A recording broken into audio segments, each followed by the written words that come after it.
The blood-curdling scream that tore through the night was not Jessalyn's first encounter with death, but it was the first time she had witnessed it with her own eyes. Standing at the edge of her family's homestead, as flames devoured everything she had ever known, the 18-year-old clutched her younger brother's hand with such force that her knuckles turned white. It was 1876, 7 years after the Transcontinental Railroad had been completed, bringing with it a flood of settlers to the territories. The Nichols family had been among the hopeful pioneers who had ventured west from Pennsylvania 3 years earlier, seeking prosperity in Wyoming territory. They had found fertile land near the North Platte River, built a modest cabin, and begun to cultivate the soil. Now, as Jessalyn watched raiders torch their home and gun down her parents, all their dreams went up in smoke. The gang of outlaws had appeared suddenly at dusk, demanding food, supplies, and whatever valuables the family might have hidden away. "Run, Jessalyn, take Samuel and run," her father had shouted just before a bullet silenced him forever. The 13-year-old boy trembled beside her now as they hid in a dense thicket half a mile from their burning home. His sobs were muffled against her shoulder. "We have to keep moving," Jessalyn whispered, though her legs felt like lead and her heart was shattering inside her chest. "They might come looking for us." Samuel's face, streaked with tears and dirt, looked ghostly in the moonlight. "Where will we go, Jess?" It was the question that haunted her as they stumbled through the night, the glow of their burning homestead fading behind them. The nearest town, Clearwater, was 15 miles away, a journey that would take them through open country with little protection from either the elements or the men who had murdered their parents. "We'll head to Clearwater," she decided, though uncertainty plagued her. They had few acquaintances there, having been a self-sufficient family who rarely ventured to town, except for necessities they couldn't produce themselves. By dawn, exhaustion and grief had nearly consumed them both. Samuel had stopped crying, but his face had taken on a vacant expression that frightened Jessalyn more than his tears. They had reached a small creek, and she guided her brother to sit on a fallen log while she cupped her hands to bring water to his parched lips. "We'll rest here for a bit," she said, trying to sound confident. "Then we'll keep moving." The morning sun revealed the full extent of their situation. Jessalyn had managed to grab only her shawl before fleeing, and Samuel had nothing but the clothes on his back.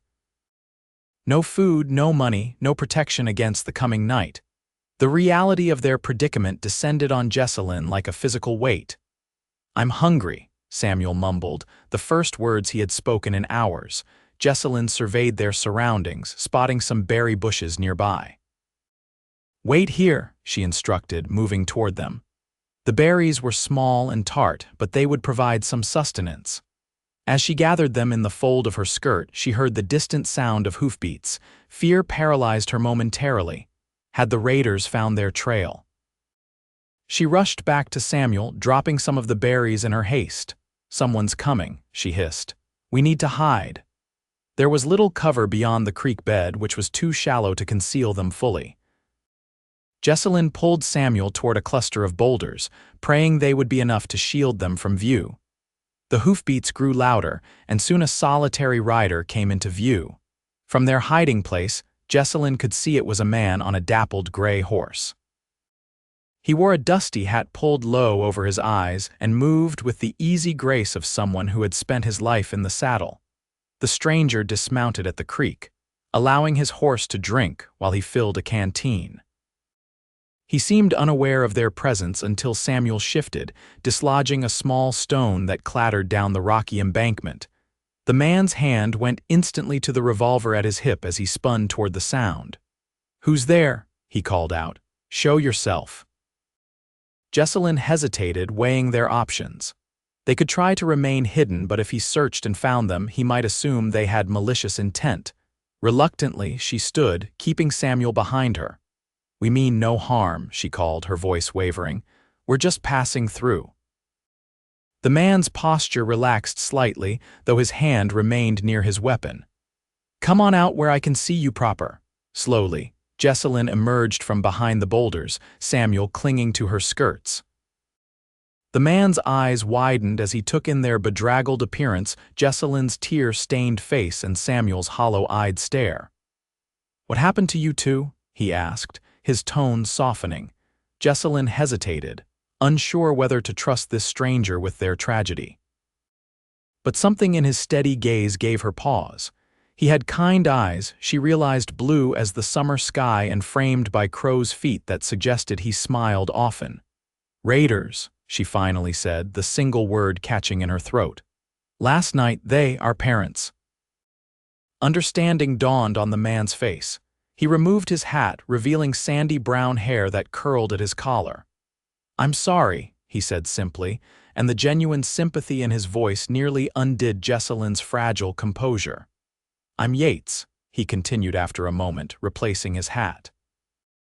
"Yates Jackson. I've got a small cattle operation about 5 miles east of here." "I'm Jessalyn Nichols," she replied. "This is my brother Samuel." Yates nodded to the boy, who remained half hidden behind his sister. "You two headed somewhere?" "Clearwater," Jessalyn answered, though the town now seemed impossibly distant. Yates frowned. "That's a fair piece to go on foot, especially in your condition." He looked them over again, noting their lack of provisions. "When's the last time you ate something proper?" "Yesterday evening," Jessalyn admitted. She held out her skirt, still containing the meager handful of berries. "We were about to have these." A look of decision crossed Yates's face. "That won't do," he said firmly.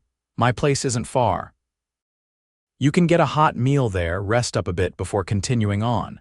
Suspicion flickered through Jessalyn. They had just lost everything to the cruelty of strangers. How could she trust another so quickly? As if reading her thoughts, Yates added gently, "I understand your caution, Miss Nichols. But I promise you'll be safe at my ranch. I lost my own sister to frontier violence years back. I wouldn't see the same happen to anyone else if I could prevent it." There was such honesty in his expression that Jessalyn found herself nodding slowly. "Thank you, Mr. Jackson." "We'd be grateful for the meal." "Call me Yates," he said, a small smile touching his lips. "Mr. Jackson was my father, and he's been gone these past 8 years. He led his horse over to them. The boy can ride, you too, if you're willing to share the saddle." Samuel looked up at the tall horse with trepidation, but Yates lifted him effortlessly onto the animal's back. "Hold onto his mane just here," he instructed, guiding the boy's small hands. "He's gentle as can be." Jessalyn hesitated when Yates offered his hand to help her up. It had been years since she had ridden, and never with a stranger. But exhaustion won out over propriety, and she allowed him to boost her up behind her brother. Yates took the horse's reins and began walking, leading them eastward. "It's not far," he assured them. "You'll have food in your bellies before you know it." As they traveled, Jessalyn studied their rescuer from behind. He was tall and broad-shouldered, probably in his late 20s, with the weathered skin of someone who worked outdoors. His clothes were simple but well-maintained denims, a faded blue shirt, and worn leather boots. There was a quiet confidence in his movements that she found reassuring. True to his word, within an hour they crested a small hill to reveal a modest but well-kept ranch spread out before them.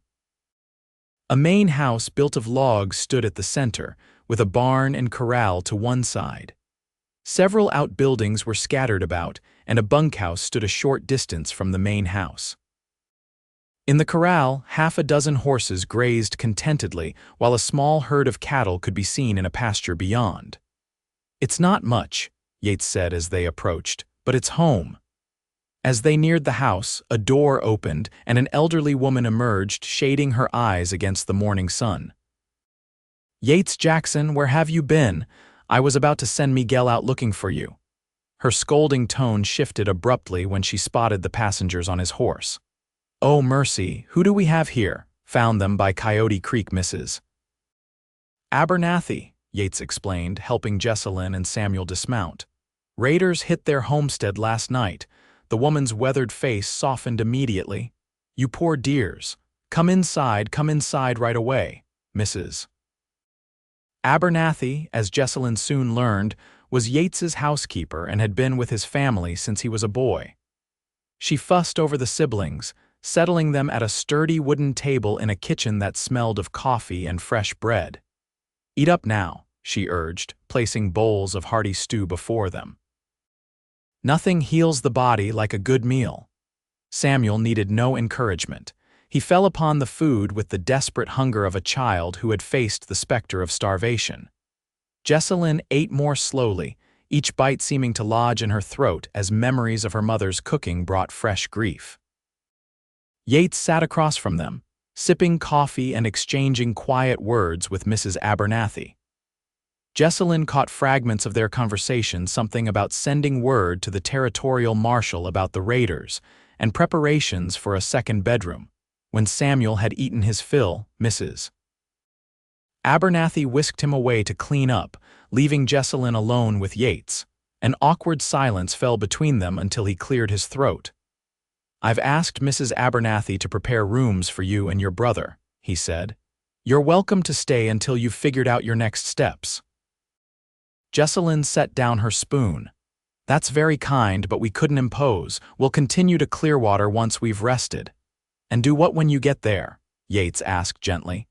"Do you have family waiting, friends who can take you in?"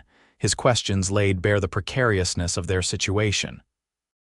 They had no relatives in Wyoming territory, no close friends in Clearwater, and no money to secure lodging or passage back east. "I'll find work," Jessalyn insisted, though uncertainty colored her voice. "I can cook and sew." Perhaps a family would need a governess for their children, or a hotel might need help. Yates leaned forward, his expression serious. "Miss Nichols, Jessalyn, Clearwater isn't the sort of place where a young woman can easily make her way alone, especially with a child to care for. The town's grown rough since the new mining operation started. I'd feel responsible if anything happened to either of you." "We're not your responsibility," she countered, though without heat. "Maybe not," he acknowledged, "but I'm offering you sanctuary all the same, at least for a while." Before Jessalyn could respond, the kitchen door opened and a young man entered. He was clearly of Mexican descent, with dark eyes and a friendly face. "Miguel," Yates greeted him. "This is Miss Nichols. She and her brother will be staying with us for a time." Miguel nodded respectfully to Jessalyn. "Welcome, señorita. I am sorry for what brings you here." "Miguel is my foreman," Yates explained, "best horseman in 3 territories and a fair hand with cattle besides." The young man looked embarrassed at the praise. "I came to tell you that Caleb spotted riders to the north. Could be those raiders." Yates's expression hardened. "How many?" "4, he thinks. They're keeping to the ridge line." Jessalyn felt cold fear wash over her. "They're looking for us," she whispered. Yates stood, his jaw set. "If they are, they won't find you here." He turned to Miguel. "Get the men together. No one rides alone until we know who these strangers are and what they want." As Miguel hurried out, Yates looked down at Jessalyn. "You'll be safe here," he promised. "I've got 6 good men working this ranch, all armed and loyal.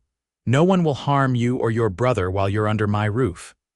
The sincerity in his voice was so strong that Jessalyn found herself believing him, despite her instinct for caution. "Thank you," she said softly, "Mrs. Abernathy returned with Samuel, now clean-faced and wearing a shirt that was too large for his slender frame. "Found some of Yates's old clothes," she explained. "They'll do until we can get something proper for the boy." Samuel looked more like himself after the meal and washing up. He even managed a shy smile when Yates tousled his hair. "Mrs. Abernathy will show you to your rooms," Yates said. "Rest as long as you need. We'll talk more later." As the housekeeper led them through the house, Jessalyn was struck by its homey atmosphere. Though simply furnished, every room showed evidence of care: handmade quilts on beds, curtains at windows, braided rugs on polished wooden floors. It was a far cry from the rough bachelor quarters she had expected. The room designated for Jessalyn was small but comfortable, with a narrow bed, a chest of drawers, and a window overlooking a kitchen garden. Samuel would sleep in an adjoining room that appeared to have once belonged to a child, perhaps Yates's sister, she guessed. These were the Jackson children's rooms, Mrs. Abernathy confirmed, answering Jessalyn's unspoken question. Haven't been used much since Yates's sister passed. Be good to have young folks in them again. Left alone, Jessalyn sank onto the bed, emotional and physical exhaustion finally overwhelming her. The events of the past 24 hours crashed over her in waves: her parents' brutal deaths, their flight through the night, the unexpected sanctuary offered by a stranger. She should have been planning their next move, figuring out how to rebuild their lives from the ashes of tragedy.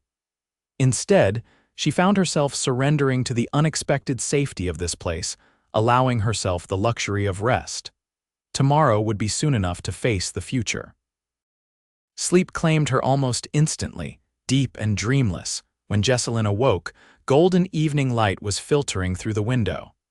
For a disorienting moment, she couldn't remember where she was or why her body ached so terribly. Then memory returned with brutal clarity, and she sat up with a gasp. "Samuel," she called, suddenly fearful for her brother. The door between their rooms opened immediately, and Samuel peeked in. "I'm here, Jess," he said quietly. "Mrs. Abernathy gave me some books to look at. They have pictures of cowboys and Indians." Relief flooded through her.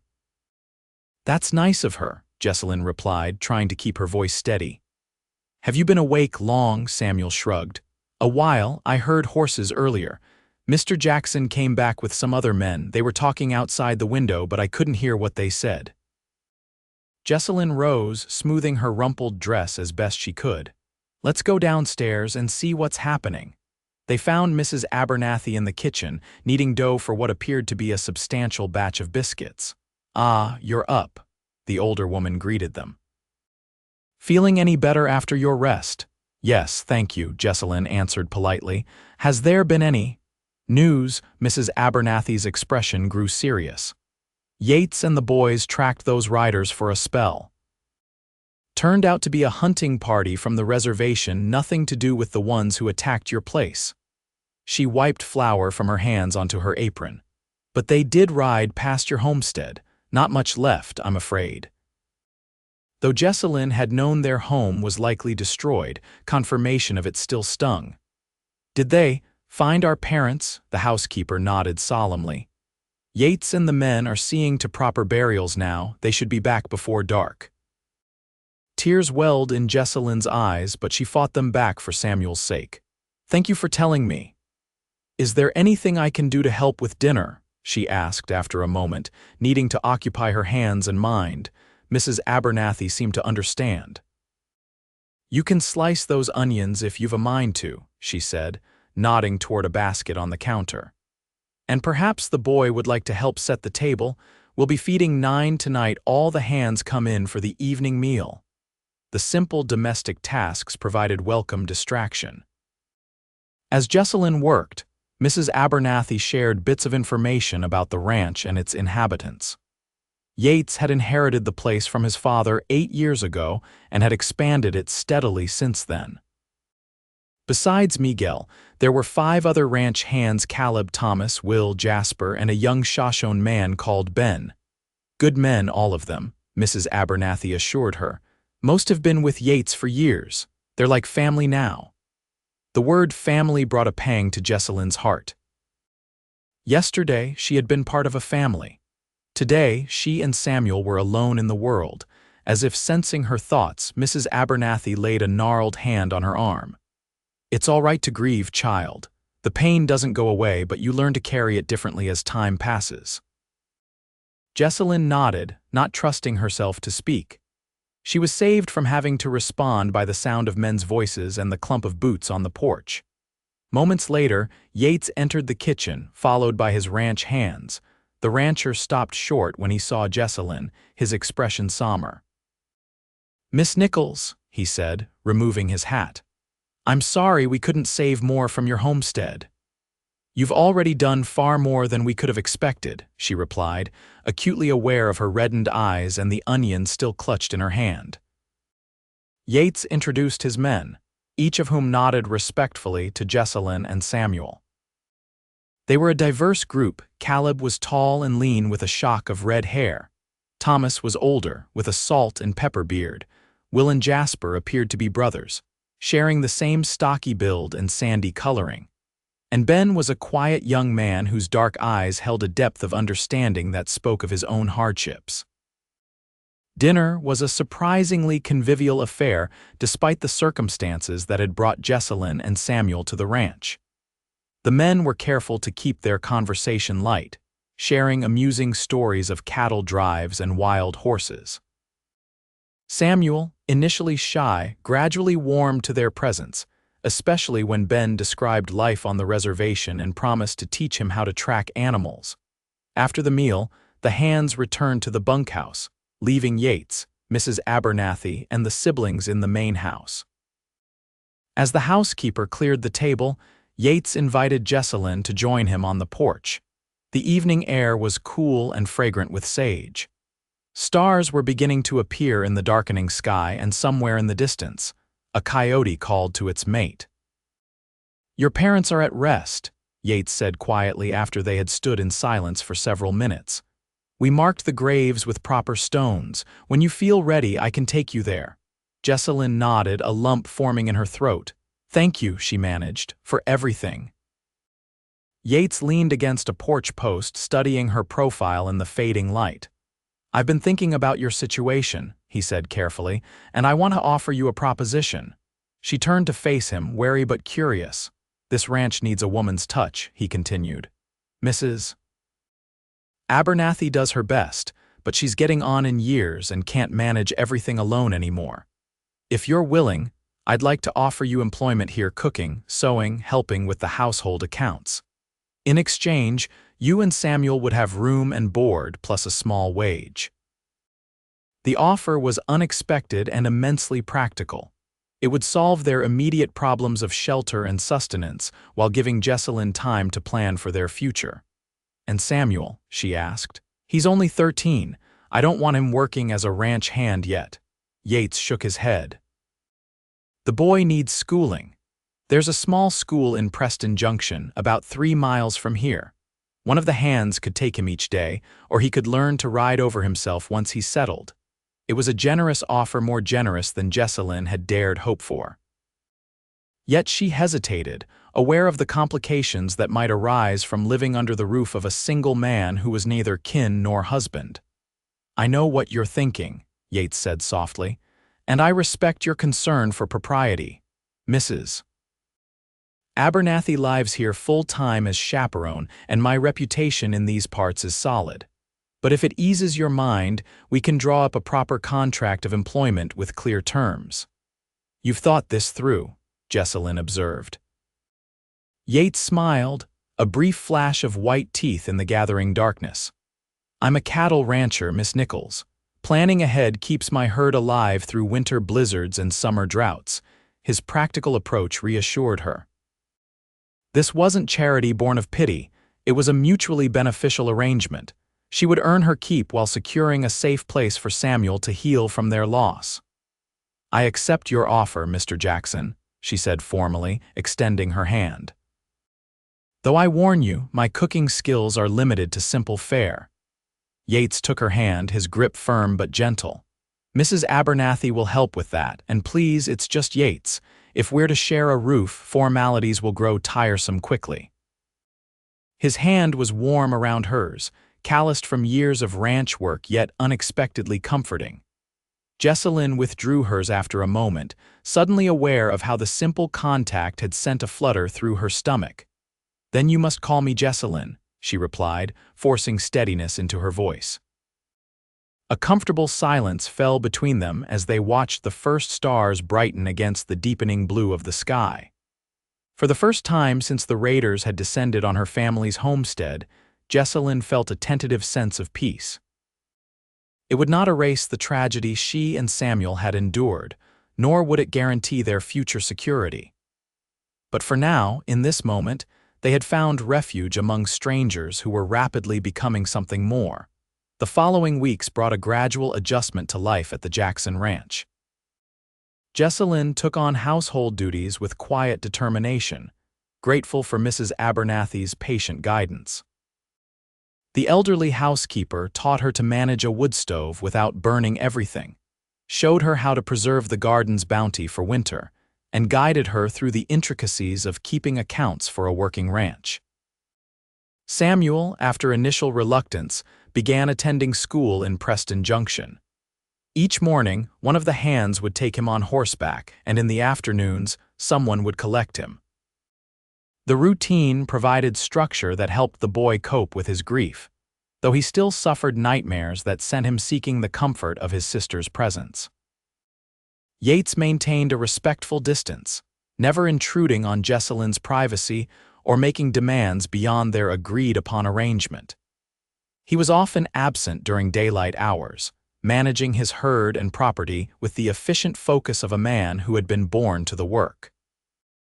Yet he was unfailingly kind when their paths crossed, inquiring about Samuel's progress at school or complimenting Jessalyn's increasing skill with ranch cookery. As September gave way to October, the land began to prepare for winter. Ranch hands stacked hay in towering ricks, repaired out buildings, and brought in the last vegetables from the kitchen garden. Jessalyn found herself busy from dawn to dusk, preserving food and helping Mrs. Abernathy prepare the house for the coming cold. One crisp afternoon, while hanging laundry on the line behind the house, Jessalyn noticed Yates working with a young horse in the corral. The animal was beautiful, a dun mare with a black mane and tail, but clearly unaccustomed to human handling. She pranced nervously as Yates approached her, his movements slow and deliberate. Jessalyn paused in her task, wash basket at her feet, to watch. Yates spoke continuously to the horse in a low, soothing voice, gradually moving closer until he could offer his hand for the animal to sniff. The mare's ears flicked forward with interest, though she remained wary. "He has a way with the wild ones." Jessalyn started at the voice beside her. Miguel had approached so quietly she hadn't heard his footsteps. "I've noticed," she replied, watching as Yates gently stroked the mare's neck. "Where did she come from?" "We found her with a small herd near Thunder Canyon last month," Miguel explained. "She was lame, caught her leg in a gopher hole, we think. The boss brought her back to treat her instead of leaving her for the wolves." The care Yates showed the nervous animal touched something deep within Jessalyn. "He's a good man," she murmured, more to herself than to Miguel. The foreman nodded. "The best I know. He saved me too, you know, found me half dead after rustlers attacked the outfit I was working for. Brought me here, gave me work when others wouldn't hire a Mexican except as a dishwasher." He picked up one of Samuel's shirts from the basket and handed it to Jessalyn. "He sees people for who they are, not what others say they should be." As Miguel walked away, Jessalyn resumed hanging laundry, though her eyes frequently drifted back to the corral. By the time she had finished her task, Yates had managed to slip a halter onto the mare and was leading her in a slow circle, praising her softly with each successful step. That evening at dinner, Jessalyn found herself studying Yates with new interest as he discussed the day's work with his men. There was no pretension in him, no desire to dominate through intimidation as so many frontier men did. Instead, he led by example and mutual respect, traits as evident in his treatment of people as they were in his handling of animals. When the meal ended and the hands had returned to the bunkhouse, Jessalyn lingered in the kitchen, washing dishes as Samuel helped Mrs. Abernathy dry them. Yates appeared in the doorway, a small wooden box in his hands. "I have something for you both," he said, setting the box on the table. "Nothing fancy, but I thought you might like to have them." Curious, Jessalyn dried her hands and joined Samuel at the table. Yates opened the box to reveal two daguerreotypes in simple frames. With a jolt of recognition, she realized they were portraits of her parents, the same ones that had hung in their cabin. "How did you?" she began, her voice catching. "Found them in what was left of your home," Yates explained. "The frames were damaged, but the pictures survived. I had new frames made in town." Samuel reached out tentatively to touch his father's image. "They look like they're still alive," he whispered. Jessalyn couldn't speak past the emotion clogging her throat. The pictures were more precious than gold, tangible reminders of the parents they had lost. That Yates had thought to retrieve them, to preserve these connections to their past, moved her beyond words. "Thank you," she finally managed, looking up to meet his eyes. What she saw there, compassion without pity, understanding without intrusion, caused something to shift within her heart. For the first time since arriving at the ranch, Jessalyn allowed herself to truly see Yates not just as their benefactor, but as a man, one whose kindness ran soul deep and whose strength was matched by an equally powerful gentleness. The thought was both comforting and disquieting. Comforting because it reinforced that she and Samuel had found safety in this place. Disquieting because it hinted at feelings she was not prepared to examine. Later that night, after Samuel had fallen asleep clutching his father's picture, Jessalyn sat by her window watching moonlight silver the landscape. The ranch was peaceful at this hour, horses dozing in the corral, cattle settled for the night, even the ever-present Wyoming wind temporarily stilled. It struck her then how quickly this place had begun to feel like home. The thought brought guilt. Surely it was too soon to find comfort in new surroundings when her parents' graves were barely 2 months old. Yet she couldn't deny the gradual healing that had begun for both her and Samuel under Yates's protective care. As autumn deepened into winter, the ranch settled into a quieter rhythm. Cattle were moved to sheltered pastures closer to the main buildings, and the men spent more time repairing equipment and tending to indoor tasks than ranging far across the property. Jessalyn expanded her responsibilities, taking over most of the cooking as Mrs. Abernathy's arthritis worsened with the cold. She found unexpected satisfaction in providing nourishing meals for the hard-working men, especially when Yates praised her efforts or Samuel asked for second helpings. One particularly bitter December evening, as wind howled around the eaves and snow piled against the windows, the occupants of the main house gathered in the parlor after dinner. Mrs. Abernathy dozed in a rocking chair near the fire, while Samuel sprawled on the rug with a book of adventure stories that Ben had given him. Yates sat at a small desk in the corner, frowning over account ledgers. Jessalyn, having finished her mending, found herself at loose ends. After a moment's hesitation, she approached Yates's desk. "Is something troubling you?" she asked quietly. Noticing the furrow between his brows, he looked up, seeming almost surprised to find he wasn't alone. "Just trying to make sense of these figures. Numbers were never my strong suit." Jessalyn glanced at the ledger. Her father had taught her basic bookkeeping years ago, believing that even a daughter should understand household finances. "May I?" she asked, gesturing to the open pages. Yates pushed the book toward her with evident relief. "Be my guest." Pulling up a chair, Jessalyn examined the columns of numbers, quickly spotting the discrepancy that had been frustrating him. "You've entered the hay purchase twice," she pointed out, indicating the duplicate entry. "And this calculation here is off by $10. Yates watched with growing appreciation as she worked through the figures, correcting errors and reorganizing entries into a more logical system. "You're good at this," he observed. She smiled, pleased by his approval. "My father insisted I learn. He said a woman who can't manage money will always be at someone else's mercy." "Wise man," Yates murmured. "Would you consider taking over the accounts? I'd add it to your wages, of course." The offer represented a significant expansion of her role on the ranch and an expression of trust she hadn't expected. "I'd be happy to," she replied, warmth spreading through her at the thought of being truly useful beyond basic household tasks. They worked together for the next hour, heads bent close over the ledgers as Yates explained the ranch's financial structure, and Jessalyn organized the information into a clearer system. Their conversation flowed easily, punctuated by occasional laughter when Yates admitted to particularly creative accounting methods in the past. Neither noticed when Mrs. Abernathy stirred from her nap and observed them with knowing eyes, nor when she quietly shepherded a yawning Samuel off to bed. They remained absorbed in their shared task, hands occasionally brushing as they turned pages or exchanged pencils. It was only when the mantel clock chimed 10 that they realized how late it had grown, and how alone they were in the warm, lamp-lit room. Yates closed the ledger with a soft thump. "Thank you for your help," he said, his voice lower than it had been during their work. "You've saved me hours of frustration." "I enjoyed it," Jessalyn admitted. "It feels good to use my mind that way again." A comfortable silence settled between them, neither quite ready to end the evening. Through the window, Jessalyn could see snow falling in the glow of the porch lantern, transforming the ranch into a crystalline wonderland. "It's beautiful," she murmured, nodding toward the window. Yates followed her gaze.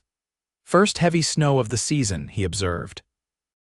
"Makes everything look new, doesn't it? Covers up all the rough spots and broken places." There was something wistful in his tone that prompted Jessalyn to ask, "Do you ever regret it, staying here, running the ranch instead of seeking your fortune elsewhere?" He considered her question seriously, as he did most things. "No," he said finally. "This land gets into your blood. My father used to say that a man can find glory in the mountains, fortune in the goldfields, or fame in the cities, but he'll only find home where his heart is already planted." He smiled slightly. "My heart's always been here." The simple honesty of his answer touched Jessalyn deeply. In a world where so many were constantly seeking something more, something different, Yates's contentment with his chosen path was refreshing. "What about you?" he asked. "Before everything happened. What did you hope for your future?" It was a question Jessalyn hadn't allowed herself to consider since the night of the raid. "I'm not sure anymore," she confessed. "I never expected to leave Pennsylvania. I thought I'd marry a local boy, raise children near my parents, live the same life my mother did." She stared into the fire. "Everything changed when Father decided to move west, and then it changed again when you lost them," Yates finished softly when she faltered. She nodded, tears pricking at her eyes despite her determination to remain composed. "Sometimes I feel as if I'm living someone else's life. As if the real Jessalyn Nichols is still back in that cabin, helping her mother make preserves and laughing at her father's jokes." Impulsively, Yates reached across the table and covered her hand with his own. "The real Jessalyn Nichols is right here," he said, his blue eyes intent on hers. "She's stronger than she knows and braver than most men I've met. And whatever future she chooses for herself and her brother, I've no doubt she'll face it with the same courage she's shown these past months." The warmth of his hand and the sincerity in his voice sent a cascade of emotions through Jessalyn: gratitude, confusion, and something deeper that she wasn't ready to name. She withdrew her hand gently, needing physical distance to regain her equilibrium. "Thank you for saying that," she said, rising from her chair, "and for everything you've done for us. I should check on Samuel now." Yates stood as well, respecting her need for space. "Of course. Good night, Jessalyn." "Good night," she echoed, moving toward the door. She paused at the threshold, looking back at him. "Yates? Yes, I'm glad we found you that day by the creek, or rather that you found us." His smile was soft in the lamplight. "So am I." As Jessalyn climbed the stairs to the bedroom where Samuel slept peacefully, she acknowledged the truth that had been growing within her for weeks. She was developing feelings for Yates Jackson that went beyond gratitude or friendship. The realization was both exhilarating and terrifying. Exhilarating because Yates embodied qualities she had always admired: integrity, compassion, quiet strength. Terrifying because allowing herself to care for him meant risking heartbreak again, something she wasn't sure she could survive so soon after losing her parents. And there was Samuel to consider. Her brother had grown attached to Yates, looking up to him with hero worship that could easily be shattered if things went wrong between them. Worse, if her feelings weren't reciprocated and the situation became uncomfortable, they might have to leave the ranch, the only security they had found since the tragedy. No, Jessalyn decided as she slipped into her nightgown, it was better to keep these feelings private. Yates had offered them employment and sanctuary, not romance. She would not jeopardize Samuel's stability by misinterpreting kindness for something more. Yet as she drifted towards sleep, Jessalyn couldn't help remembering the gentle pressure of Yates's hand on hers, and the way his eyes had seemed to see straight through her carefully maintained composure to the vulnerable woman beneath. January brought the coldest weather Wyoming had seen in years. Blizzards swept across the plains, forcing the ranch hands to stay close to the buildings and work in shifts to ensure the livestock survived. The house became a constant haven of warmth and activity as men stomped in from the cold, gulped hot coffee or soup, and headed out again to relieve their companions. Jessalyn and Mrs. Abernathy worked tirelessly to keep everyone fed and the house running smoothly. Even Samuel contributed, carrying firewood from the porch to the various stoves and helping with indoor chores that would normally have fallen to the men. Yates seemed to be everywhere at once, checking cattle in the nearby pastures, breaking ice on water troughs, repairing wind damage to outbuildings. He returned each evening exhausted but determined, gathering his men in the kitchen to plan the next day's work before collapsing into his chair at the dinner table. Despite the challenges, there was a strange coziness to these winter days. Cut off from town by impassable roads, the ranch became its own self-contained world. In the evenings, when outside work was impossible, the household gathered in the parlor. Sometimes the men played cards or whittled while Jessalyn read aloud from one of the books in Yates's modest library. Other times, Ben taught Samuel traditional Shoshone games, or Miguel played Spanish melodies on a battered guitar. Yates often sat slightly apart from these activities, watching his makeshift family with quiet satisfaction. Occasionally, Jessalyn would catch him looking at her with an expression she couldn't quite interpret, thoughtful, almost questioning, as if he were trying to solve a puzzle. These moments both unsettled and thrilled her, though she was careful never to let her reactions show. She had become adept at maintaining a friendly but professional demeanor around him, channeling her more complicated feelings into the work of making his home run smoothly. It was during the third week of January, when the blizzards had temporarily abated, that disaster struck. Yates and 3 of his men had ridden out at dawn to check on a herd in the furthest pasture, leaving Miguel, Will, and Ben to handle closer duties. By mid-afternoon, when they had not returned, Miguel began to worry. "They should have been back by now," he said to Jessalyn as she prepared the evening meal. "The boss said no more than 6 hours, and it's been 8. Jessalyn tried to hide her concern. "Perhaps they found problems with the herd that took longer to address than expected." Miguel shook his head. "Yates would have sent one of the men back to let us know. Something's not right." Before she could respond, Ben burst through the door, his normally composed face tight with worry. "Riders coming," he announced. "Thomas and Jasper. They're carrying someone between them on a travois." Jessalyn's heart seemed to stop. "Yates, can't tell from here," Ben replied, already heading back out. "But they're moving slow." Mrs. Abernathy took charge immediately. "Girl, get blankets warmed by the fire. Ben, fetch my medicine box from the pantry shelf. Miguel, help those boys bring whoever it is inside." Forcing down her rising panic, Jessalyn hurried to obey. She placed several blankets near the kitchen fire to warm, then began clearing the large table where they took their meals. It would serve as an examination surface if needed. Samuel appeared from his room, alarmed by the sudden activity. "What's happening?" "Someone's hurt," Jessalyn explained briefly. "Stay out of the way, but be ready to help if Mrs. Abernathy asks." The boy nodded solemnly, positioning himself in a corner of the kitchen where he wouldn't impede movement, but could observe. Minutes later, the door burst open again as Thomas and Jasper carried in a blanket-wrapped form. Jessalyn's breath caught when she glimpsed Yates's pale face above the rough wool. "What happened?" Mrs. Abernathy demanded as the men laid him carefully on the table. "Caleb's horse spooked at a wolf," Thomas explained breathlessly. "Threw him into Yates. They both went down hard on frozen ground." Caleb's just bruised up, but the boss hit his head on a rock, been unconscious ever since. Where's Caleb now? Miguel asked, following behind with the horses. Should be here soon, Mrs. Abernathy was already unwrapping the blankets from around Yates's still form, revealing his snow-dampened clothes and the alarming bloodstain that matted his hair on the right side. Jessalyn cut away his shirt. I need to check if there are other injuries. With trembling hands, Jessalyn took scissors to Yates's shirt, exposing his torso.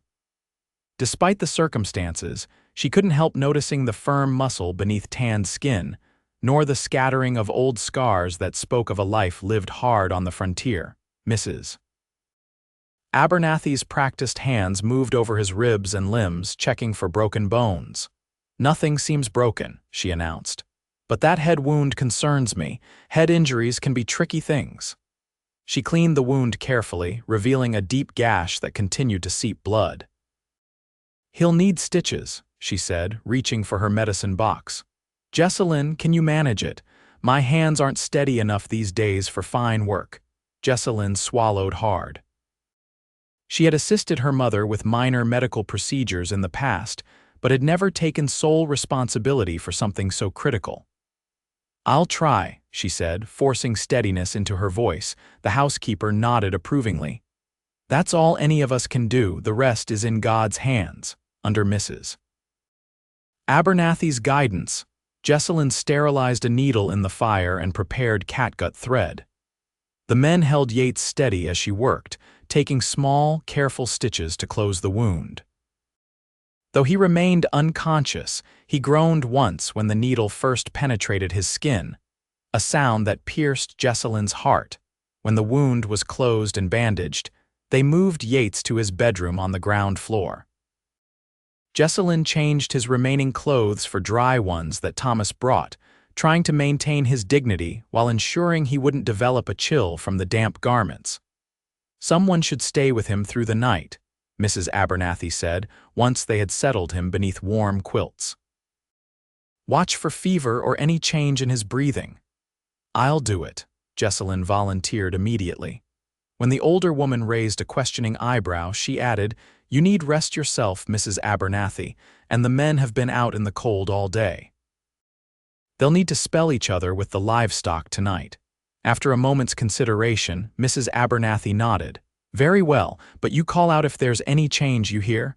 And Miguel can relieve you before dawn so you get some rest yourself. Once the others had gone, Mrs. Abernathy to prepare a broth in case Yates woke, the men to tend to evening chores, and Samuel reluctantly to bed. Jessalyn found herself alone with the injured rancher. She pulled a chair close to his bed and settled in for her vigil, studying his face in the soft glow of the bedside lamp. In repose, with the habitual alertness gone from his features, Yates looked younger. The lines at the corners of his eyes were relaxed, and his mouth, usually set in a thoughtful line, was softened. His breathing was steady, if shallower than normal, and his skin retained its healthy color rather than taking on the ashen pallor that might indicate severe blood loss. You have to recover, Jessalyn whispered, allowing herself the luxury of honesty now that no one could hear. This ranch needs you. Your men need you. She hesitated, then added more softly, I need you. The admission, even spoken to unhearing ears, sent a tremor through her. She had become so practiced at concealing her feelings that acknowledging them aloud felt almost transgressive. Taking a cloth from the basin of cool water Mrs. Abernathy had left, Jessalyn gently bathed Yates's face and neck. The simple act of caring for him calmed her racing thoughts. Whatever happened, whatever he felt or didn't feel for her, she would ensure he received the attention he needed to heal. Hours passed in the quiet room. Occasionally, one of the men would look in, offering to relieve her, but Jessalyn refused each time. She monitored Yates's pulse and breathing, checked his bandage for fresh bleeding, and kept his lips moistened with a damp cloth. It was well past midnight when he finally stirred. A faint groan escaped him as his eyelids fluttered, then opened to reveal confused blue eyes. Easy, Jessalyn murmured, leaning forward. You're home. You're safe. Yates blinked slowly, recognition gradually returning to his gaze. Jessalyn. His voice was raspy from dryness. "I'm here," she assured him, helping him take small sips from a glass of water. "How do you feel?" He winced as he tried to sit up. "Like I tangled with the wrong end of a bull. What happened?" Jessalyn eased him back against the pillows. "Caleb's horse was spooked by a wolf. You were knocked down and hit your head on a rock. Thomas and Jasper brought you home." Memory seemed to return in fragments. "The cattle, fine, according to your men. They moved them closer to the creek bed where there's better shelter." Yates nodded, then immediately regretted the movement as pain flashed across his features. "You shouldn't be here alone," he said after a moment. "It's not proper." Despite the seriousness of the situation, Jessalyn felt a bubble of laughter rise in her throat. "You're worried about propriety when you've just survived a potentially fatal injury." A ghost of his usual smile touched his lips. "Especially then. A man likes to know he'll die with his reputation intact."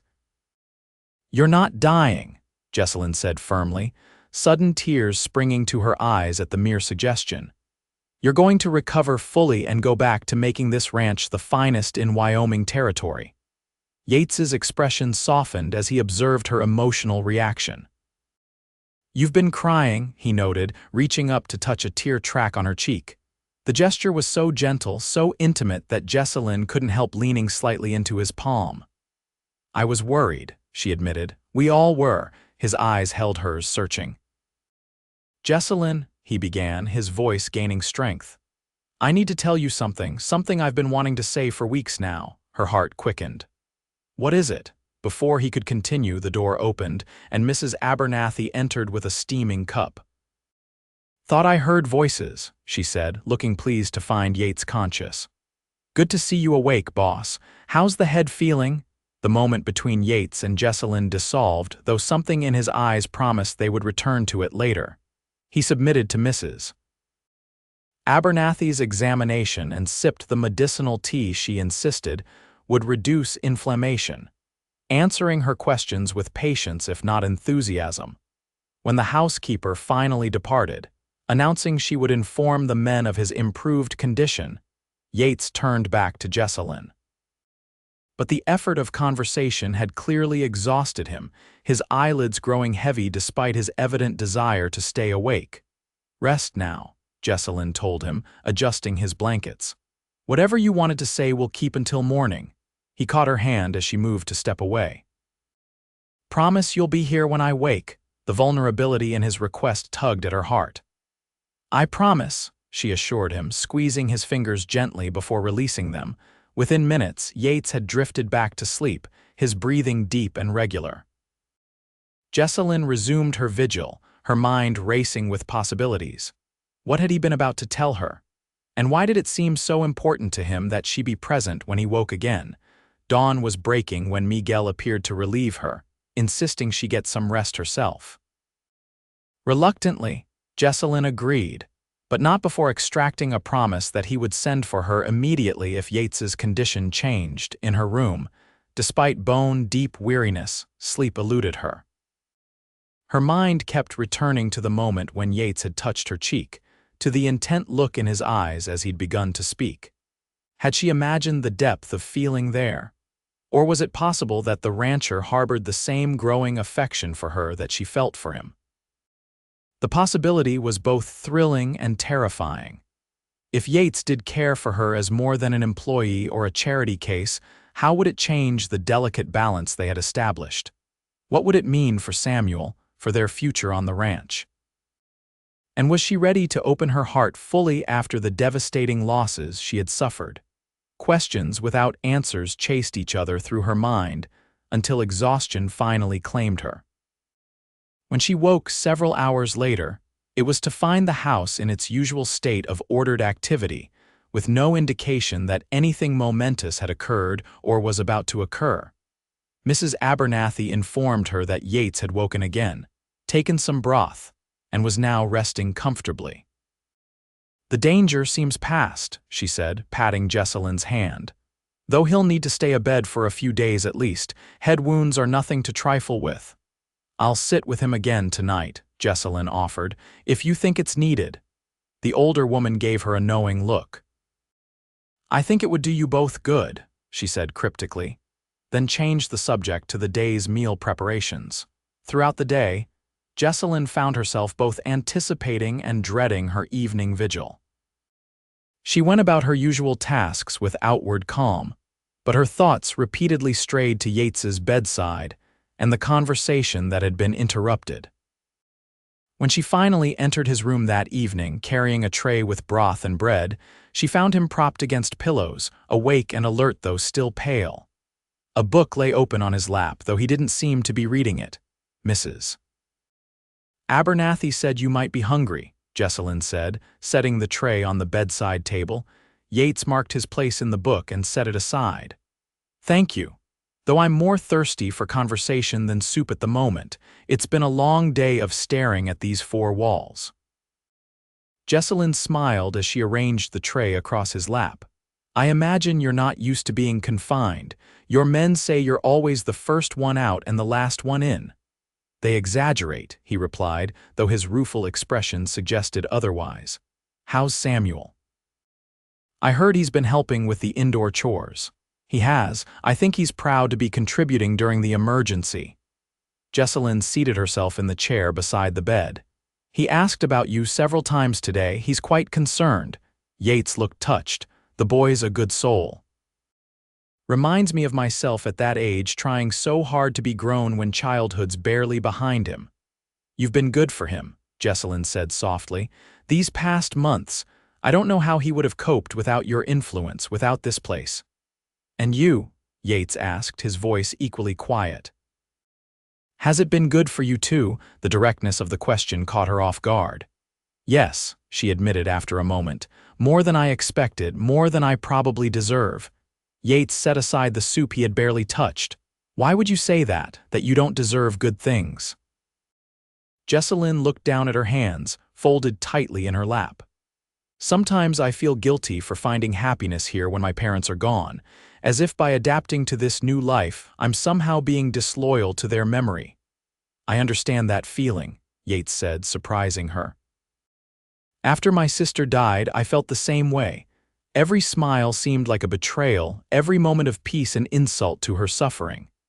He reached for Jessalyn's hand, his warm fingers wrapping around hers. "But that's not how love works, Jessalyn. Your parents wouldn't want grief to be your companion forever. They'd want you to find joy again, to build a new life for yourself and Samuel." His words penetrated the armor of guilt she had constructed around herself. "I know you're right," she whispered. "It's just hard sometimes." "Of course it is," he agreed. "Healing always is, but you're doing it day by day. I've watched you these past months, seen you move from simply surviving to truly living again." Jessalyn looked up, meeting his steady gaze. "Is that what you wanted to tell me last night?" "That you've been watching me," a faint flush colored Yates's cheeks. "Partly," he admitted. "Though watching sounds more ominous than I intend, noticing might be a better word. Noticing and admiring," her breath caught. "Admiring, very much so." His fingers tightened slightly around hers. "You arrived here having lost everything. Yet within weeks, you had made yourself indispensable to this household. You've shown strength that would humble most men I know, kindness that makes this place feel more like a home than it ever has, and a grace under pressure that was never more evident than when you were stitching up my hard head last night." Jessalyn felt warmth spread through her at his words. "You make me sound far more remarkable than I am." "No," he contradicted gently. "If anything, I'm understating the case. Jessalyn, what I've been trying to find the courage to tell you is that my feelings for you have grown beyond respect or friendship. I care for you deeply as a woman, not just as Samuel's sister or my housekeeper." The declaration, spoken with such direct sincerity, left Jessalyn momentarily speechless. Here were the words she had scarcely allowed herself to hope for, offered freely and without reservation. When she didn't immediately respond, uncertainty flickered in Yates's eyes. "If I've overstepped or misinterpreted your feelings, please forgive me. The last thing I want is to make you uncomfortable in what should be your home." "No," Jessalyn said quickly, finding her voice at last. You haven't misinterpreted anything. I've been fighting my feelings for you for months, convinced that it was too soon after my loss, or that you couldn't possibly see me as anything more than a responsibility you'd taken on. Relief and joy transformed Yates's expression. Never a responsibility, he assured her. From the moment I found you by that creek, something in me recognized something in you, a kindred spirit, perhaps. Or maybe it was simply that my heart knew what my mind hadn't yet realized, that you were someone I could love. The word love hung in the air between them, neither quite ready to claim it fully but both aware of its hovering presence. What happens now? Jessalyn asked softly. If we acknowledge these feelings? Yates considered the question seriously. Nothing has to change immediately, he said.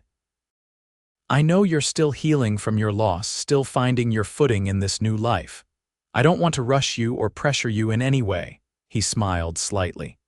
Besides, Mrs. Abernathy would have my hide if I didn't court you properly.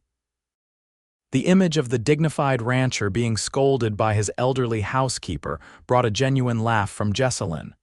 She would at that, she agreed. She's quite protective of me, as she should be. Yates's expression grew more serious. I want to do this right, Jessalyn. For you, for Samuel, for whatever future we might build together. If you'll allow me, I'd like to court you openly once I'm back on my feet with all the respect and propriety you deserve. The formal request, so characteristic of Yates's old-fashioned integrity, touched Jessalyn deeply. I would like that very much, she said, her voice steady despite the emotions swirling within her. Yates lifted her hand to his lips, pressing a gentle kiss to her knuckles. Then consider it settled. As soon as I can stand without the room spinning, I'll begin my campaign to win your heart properly. Jessalyn smiled, realizing that in many ways his campaign had begun months ago with every act of kindness, every thoughtful gesture, every moment of quiet support. I should warn you, she teased gently, that my heart may not be as difficult to win as you anticipate. His answering smile was like sunrise breaking over the mountains. That's the kind of warning a man is happy to receive. The days that followed took on a new dimension for Jessalyn. Though nothing changed in her daily routine, she still cooked and cleaned, kept accounts, and cared for Samuel. Everything felt different. Ordinary tasks became opportunities for quiet joy as she caught Yates watching her from his convalescent chair in the parlor, his blue eyes warm with unspoken affection. As February arrived, bringing slightly milder weather and longer daylight hours, Yates regained his strength rapidly. Mrs. Abernathy finally declared him fit to resume light duties, though she sternly forbade horseback riding or any strenuous activity for at least another week. That woman rules this house with an iron hand, Yates complained good-naturedly to Jessalyn as they sat together in the parlor one evening, going over the ranch accounts. Samuel had already gone to bed, and Mrs. Abernathy was in the kitchen preparing bread dough for the next morning.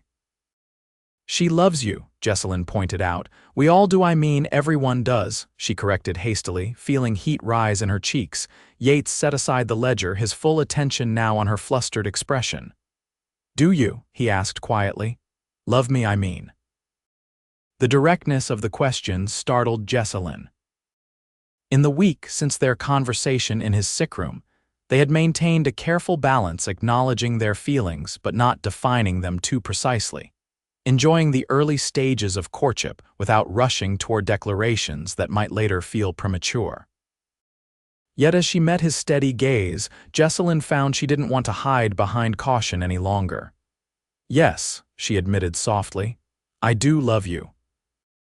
It happened so gradually, I can't pinpoint when exactly feelings of gratitude became something deeper, but I know with certainty that what I feel for you now is love. Joy transformed Yates's face, erasing the last traces of his injury and illuminating his features with a light that came from within. I love you too, Jessalyn Nichols, he said, his voice deep with emotion. More than I thought possible after losing so much of my family. You've brought something back to life in me that I feared was gone forever.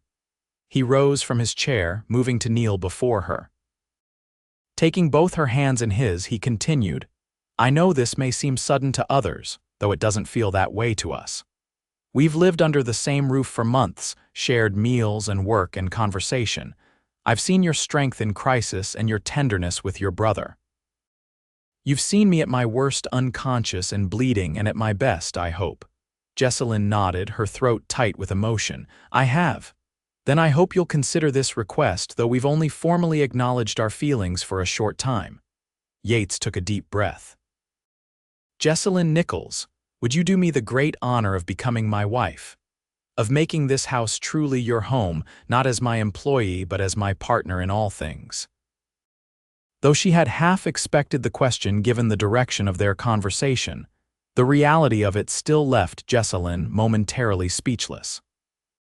Marriage to Yates would transform her precarious situation into permanent security, give Samuel a stable home and male guidance he desperately needed, and allow her to love openly the man who had become the center of her world.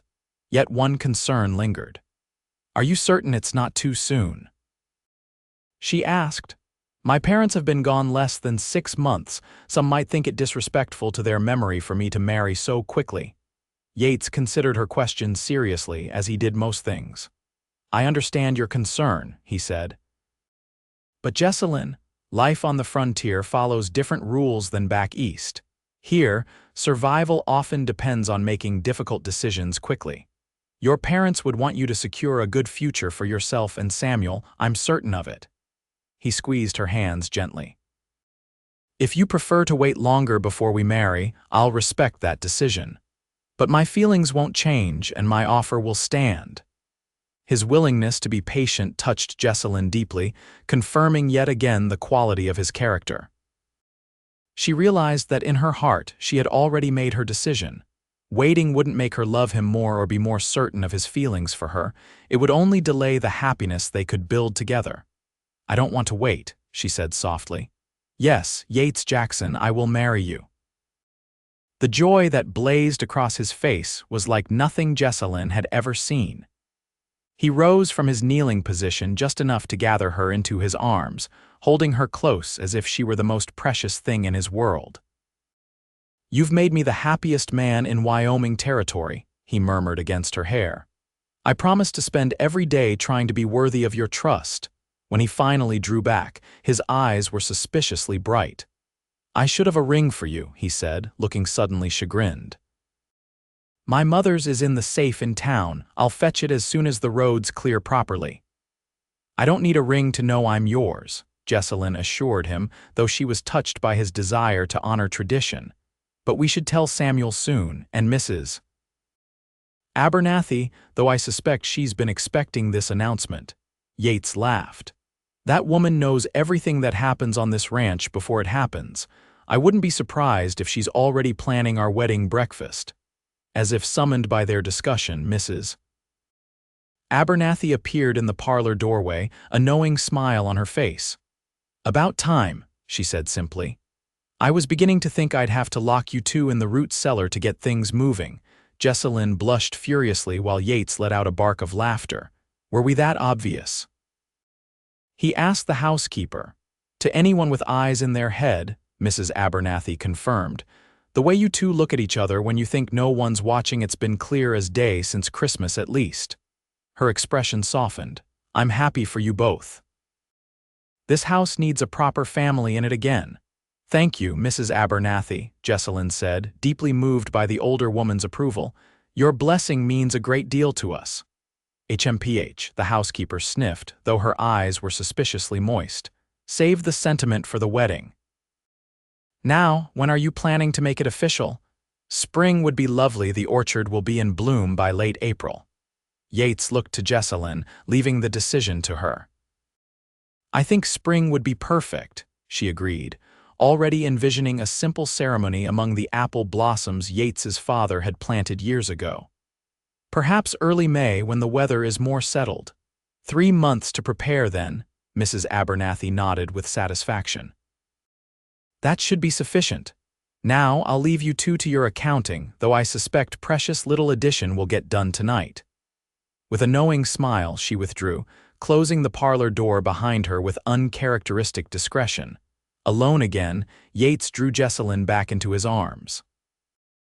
"Are you truly happy with this decision?" he asked softly. "I want no regrets between us." "None," she assured him, lifting her face to his. "My only regret would be wasting more time pretending I don't love you with my whole heart." The kiss that followed was gentle at first, a tender exploration that quickly deepened into something more passionate as months of restrained feelings found release. When they finally parted, both were breathless. "May is very far away," Yates murmured, his forehead resting against hers. Jessalyn laughed softly. "We've waited this long. A few more months of propriety won't kill us. Speak for yourself," he grumbled good-naturedly, though he released her with obvious reluctance. "At least we can stop pretending we're merely employer and employee." "I'm not sure anyone was fooled by that pretense anyway," Jessalyn pointed out, remembering Mrs. Abernathy's comments. The following morning, they shared their news with Samuel over breakfast. The boy's reaction was everything Jessalyn had hoped for: initial surprise followed by genuine happiness. "Does this mean we'll stay here forever?" he asked, his young face alight with excitement. "That this is really our home now?" "That's exactly what it means," Yates confirmed, resting a hand on the boy's shoulder. "You and your sister are family now. This ranch belongs to all of us."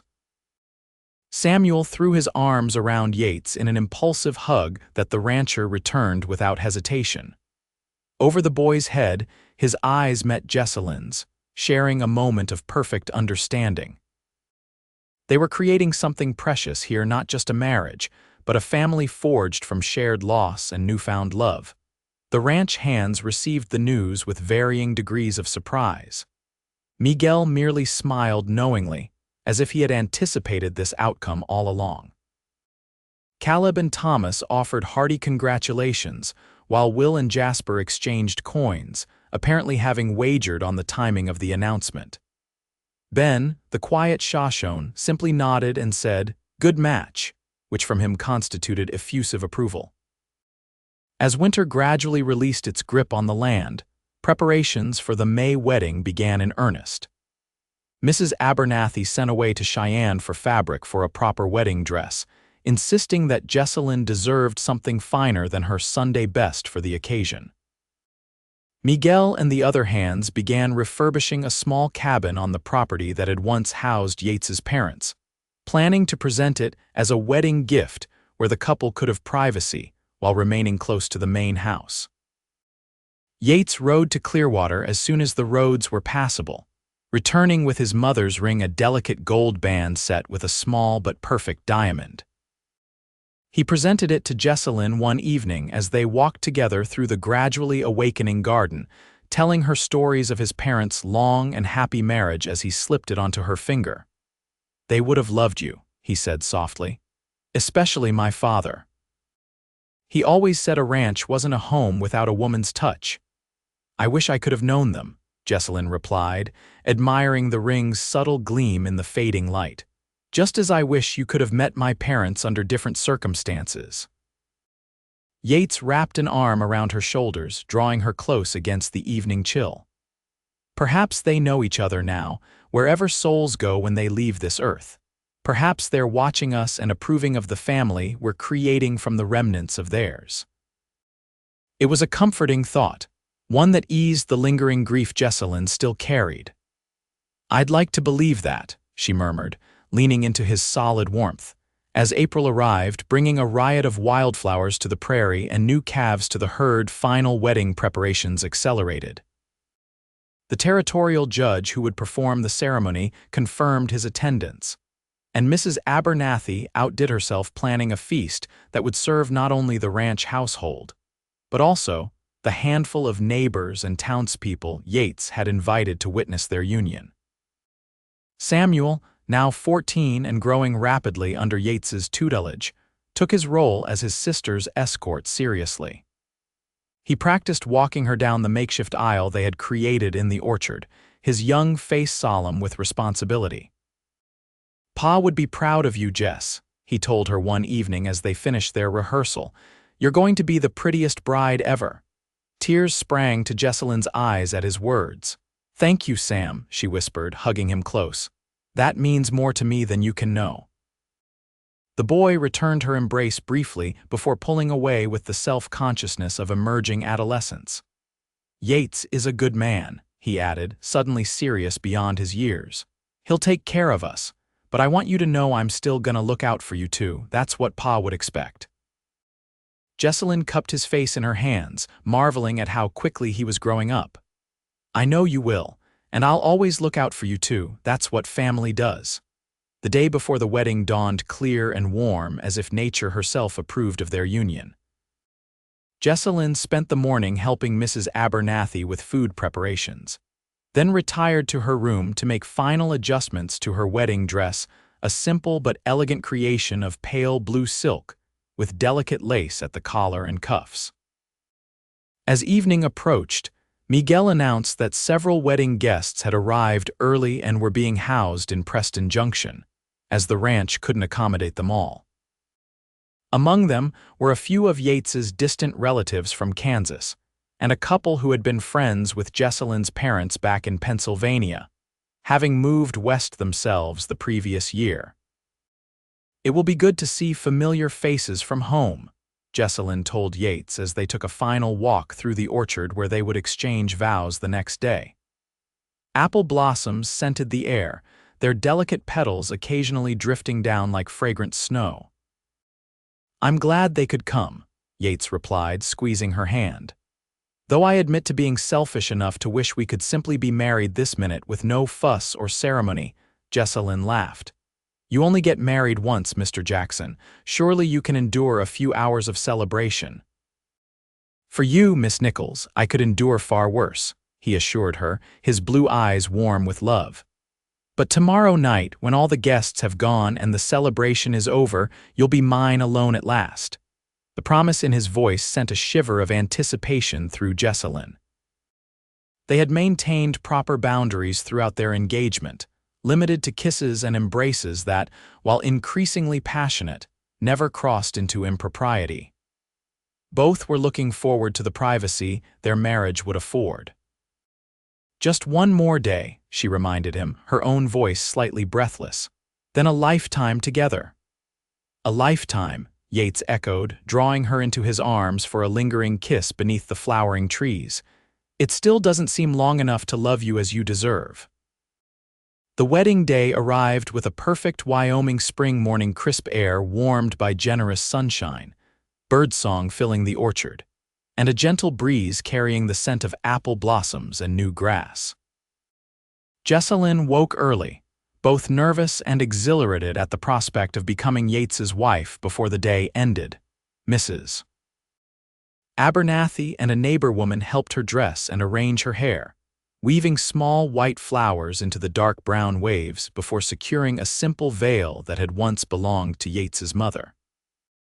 When they had finished, Jessalyn hardly recognized the woman who gazed back from the small mirror, poised, radiant, her eyes bright with joyful anticipation. "You look beautiful, child," Mrs. Abernathy said, uncharacteristic tears glistening in her faded eyes. "Like you were born to be the mistress of this ranch." A knock at the door heralded Samuel, handsome in new clothes Yates had ordered from Cheyenne. The boy stopped short when he saw his sister, momentarily speechless. "Jess," he finally managed, "you look like Mama on her Sunday best days." It was the highest compliment he could have paid her. Jessalyn bent to kiss his cheek, careful not to wrinkle her dress. "Are you ready to give me away, Sam?" He nodded solemnly, offering his arm as Yates had taught him. "The judge is here and all the guests. Yates is waiting in the orchard." He looked scared to death. Jessalyn laughed, her nervousness evaporating at this evidence that her confident rancher was as affected by the day as she was. "Then we shouldn't keep him waiting any longer," with Samuel at her side and Mrs. Abernathy following behind. Jessalyn made her way through the house and out to the orchard. A path had been cleared between the flowering trees, lined with lanterns that would be lit if the ceremony stretched into evening. At the end of this makeshift aisle stood Yates, more formally dressed than she had ever seen him in a new black suit. his sandy hair neatly trimmed for the occasion. Around him gathered their guests, the ranch hands, neighbors from surrounding properties, a few townspeople from Clearwater and Preston Junction, and the handful of relatives and old acquaintances who had traveled farther. All told, perhaps 30 people had come to witness their union, a substantial gathering for a frontier wedding. As Jessalyn began her walk toward Yates, a fiddler struck up a sweet, simple tune. The melody carried her forward, each step bringing her closer to the man who had rescued her from desolation and offered her not just sanctuary, but a love she had never expected to find. Yates's face as she approached was a study in wonder and devotion. He seemed unable to look away from her, his blue eyes drinking in every detail of her appearance as if committing it to permanent memory. When she reached his side, Samuel formally placed her hand in Yates's, then stepped back to stand beside his sister as her only family representative. The territorial judge, a dignified man with a silver beard, smiled at the couple before opening his Bible. "Dearly beloved," he began, his voice carrying clearly in the orchard's natural amphitheater. "We are gathered here today to join this man and this woman in the sacred bonds of matrimony." The ceremony itself passed in a blur for Jessalyn. She was aware of speaking her vows, of Yates's strong voice promising to love and cherish her until death parted them, of the ring being placed on her finger to join her engagement band. But mostly she was conscious of Yates himself, his steadfast presence beside her, the warmth of his hands holding hers, the love radiating from him like physical heat. "I now pronounce you husband and wife," the judge declared at last. "Mr. Jackson, you may kiss your bride." Yates needed no further invitation. Drawing Jessalyn into his arms, he kissed her with restrained passion, mindful of their audience yet unable to completely hide the depth of his feelings. When they parted to the applause and cheers of their guests, his smile was so radiant it nearly took her breath away. "Mrs. Jackson," he murmured, the new name a caress on his lips. "My husband," she replied, savoring the words she had never expected to speak to this man when he had found her and Samuel by Coyote Creek less than a year ago. The celebration that followed was joyous and unpretentious, reflecting the character of both bride and groom. Tables had been set up near the house, laden with the fruits of Mrs. Abernathy's considerable culinary skills. Beef roasted to perfection, fresh bread, spring vegetables, and pies of every description tempted the guests, while barrels of cider and several bottles of whiskey ensured no one's thirst went unquenched. As the afternoon progressed into evening, lanterns were lit around the property, casting a golden glow over the festivities. The fiddler was joined by one of the neighbors on harmonica and Caleb with his banjo, creating music that soon had couples dancing on a flat stretch of ground near the barn. Yates led Jessalyn in the first dance, his natural grace making up for her limited experience. "Happy?" he asked as they moved together beneath the stars. "Completely," she assured him, unable to remember when she had last felt such uncomplicated joy. "It's more perfect than I could have imagined." As custom dictated, she danced with others as well, Samuel, who had clearly been practicing his steps, Miguel, who moved with Latin flair, even the judge, who proved surprisingly spry for his years. But her eyes sought Yates whenever they were separated, finding him watching her with undisguised adoration. As the evening deepened and younger guests continued dancing, Yates quietly led Jessalyn away from the celebration toward the small cabin that was to be their private home.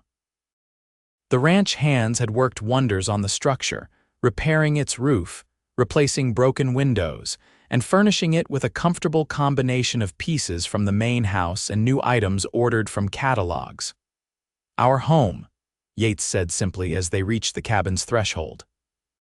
Before Jessalyn could respond, he swept her into his arms and carried her across it, honoring tradition despite her laughing protests that she was perfectly capable of walking. Inside, lamps had been lit against the darkness, revealing a cozy interior far more refined than the utilitarian quarters Jessalyn had expected. A proper bed with a handmade quilt dominated one room, while the main living area boasted a small sofa before a stone fireplace, a table with chairs, and bookshelves already filled with volumes from the main house's collection. "It's lovely," Jessalyn breathed, turning in a slow circle to take in every detail. "When did you have time to arrange all this?" "I had help," Yates admitted, watching her explore their new domain with evident pleasure. "Mrs. Abernathy chose most of the furnishings, and the men did the actual work while I was occupied with spring calving." Jessalyn paused before a small table that held a framed daguerreotype. She recognized instantly the portrait of her parents that Yates had rescued from their burned homestead.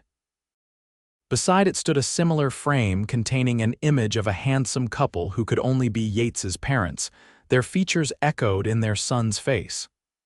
"I thought they should all be here," Yates said quietly, coming to stand behind her, "watching over us as we start our life together." Tears welled in Jessalyn's eyes at the thoughtful gesture. "It's perfect," she whispered, leaning back against his solid chest. "Everything is perfect." Yates wrapped his arms around her waist, holding her close. "Now that we're alone, Mrs.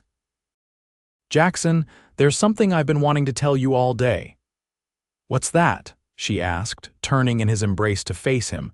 His expression was suddenly serious despite the love shining in his eyes. "When I found you and Samuel that day by the creek, I had no idea how completely you would change my life. I was content before or thought I was. I had the ranch, good men working for me, enough success to feel I was honoring my father's legacy." He brushed a strand of hair from her cheek, his touch infinitely tender. "But I didn't have joy, Jessalyn. I didn't have the kind of love that makes a man eager to wake each morning just to see his wife smile." Jessalyn raised a hand to cup his face, deeply moved by his words. "And I never expected to find love again after losing everything," she admitted. "You gave me more than shelter or security, Yates. You gave me hope when I thought it was gone forever. You gave Samuel and me a family when we were alone in the world." The word family seemed to resonate between them, carrying all their shared dreams for the future children of their own to join Samuel in the big house.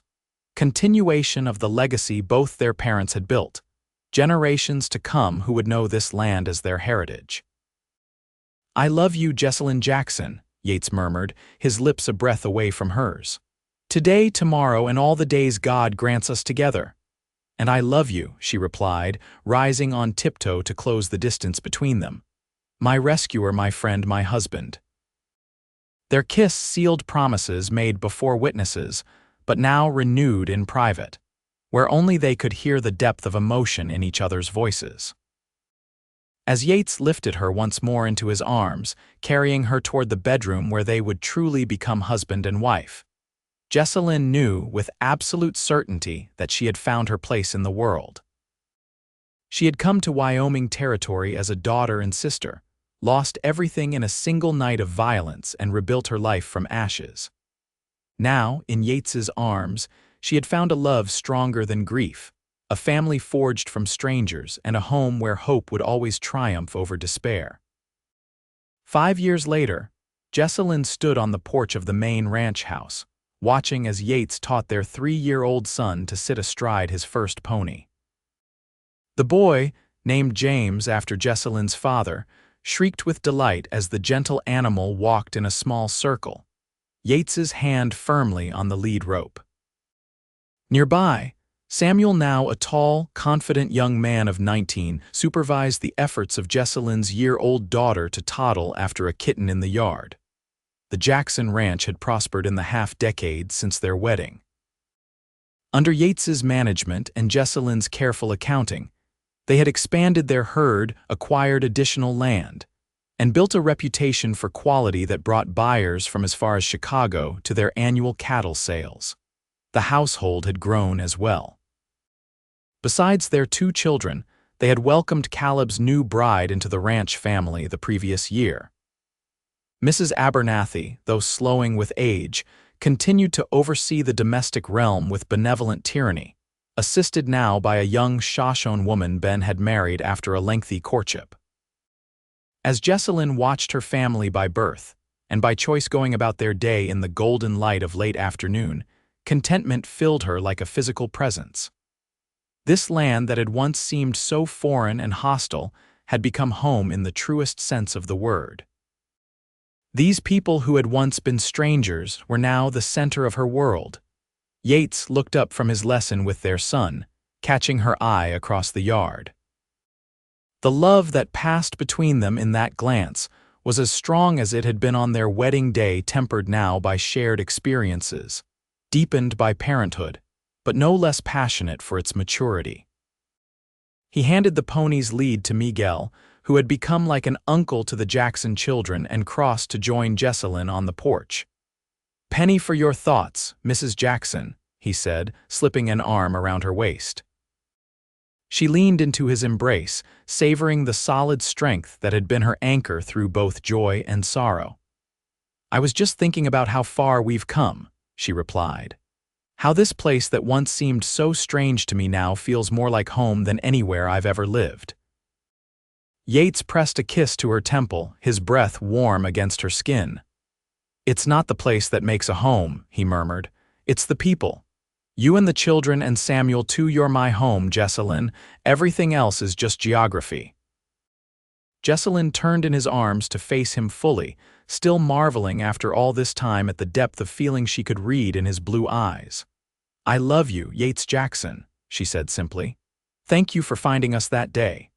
His smile was as bright as the Wyoming sun overhead. "Best thing I ever did," he assured her, bending to claim her lips in a kiss that, even after years of marriage, still sent warmth coursing through her veins. A child's laughter drew them apart as James abandoned his pony lesson to race toward them, arms outstretched. "Mama, Papa, I ride horse." Yates scooped the boy up, settling him on broad shoulders. "That you did, son. You'll be herding cattle with me and Uncle Samuel before we know it." As they stood together on the porch of the home, they had built not just the physical structure, but the family and community within it. Jessalyn offered a silent prayer of gratitude for the journey that had brought them here. From the ashes of tragedy, they had forged something beautiful and enduring, a legacy of love that would sustain generations to come on this wild, wonderful land they called home.